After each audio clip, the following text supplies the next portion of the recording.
आज दिनांक 21 फेब्रुवारी या रोजी आम्ही म्हैसमाळचे असलेले जुने देवस्थान गिरजामाता मंदिर या ठिकाणी सहकुटुंब सहपरिवाराने उपस्थित झालो आहोत। सोबतच माझे 2 मित्र पण या ठिकाणी उपस्थित आहेत। आणि एकंदरीत सांगायचं ठरलं तर अतिशय निसर्गरम्य वातावरण या ठिकाणी एक पर्यटक म्हणून आल्याच्यानंतर अनुभवायला भेटतं। आणि त्याचबरोबर विशेषतः या ठिकाणची शेती जर बघितली तर डोळ्याला विश्वास बसणार नाही अशी या ठिकाणची दृश्य आहे। हे तुम्ही समोर बघू शकता, झूम करून दाखवतो मी।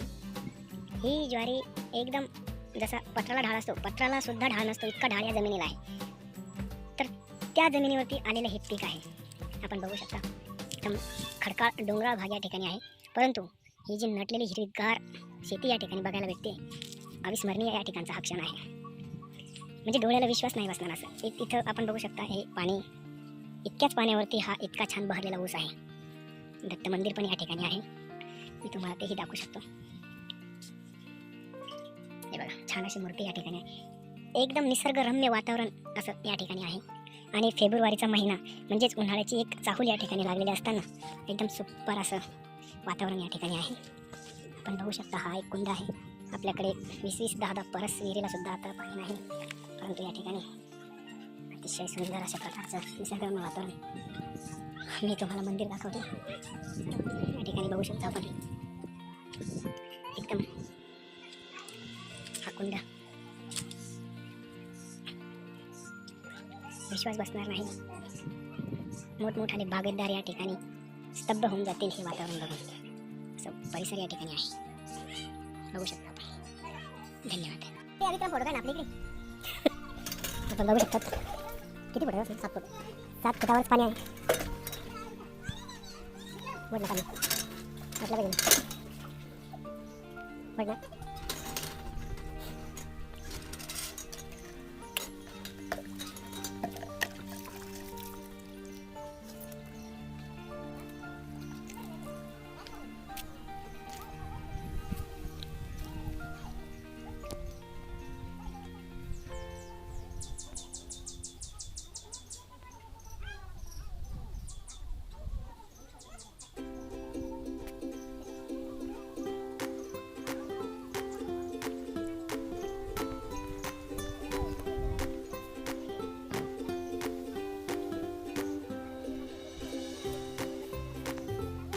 नमस्कार मित्रांनो, आपण आज म्हैसमाळ या ठिकाणी आलेलो आहेत।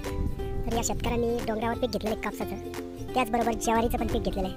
आपण बघू शकतात हे डोंगरात पूर्ण दगडाचं भाग असल्यामुळं या ठिकाणी हिरवंगार आहे झाडं। उन्हाळा असल्यावर आपण बघू शकता हरभऱ्याचं आंतरपीक पण यांनी घेतलेलं आहे आणि हरभरा सोंगून पडलेला आहे बघा। खूप सारं शेतकऱ्याकडे खूप साऱ्या सुविधा नसल्या तरी पण डोंगराळ भागामध्ये असे पीक घेऊ शकता, हे उत्तम उदाहरण देऊ शकतं। बघा ज्वारी पण बघू शकता आपण, काय खूप उत्कृष्ट ज्वारीचे कणस बघा तुम्ही, एकदम जबरदस्त आहे। आंब्याचे वगैरे झाडं लावलेले आहे, त्याचबरोबर उंबराचे खूप थळे झाडं इथं आहे। हे बघा हरभरा वगैरे सोडलेलं आहे, बरेचसे पीक, ऊसाचं पण पीक त्यांनी घेतलेलं आहे। जोडधंदा गाईचं वगैरे ज्वारी, हे बघा डोंगर,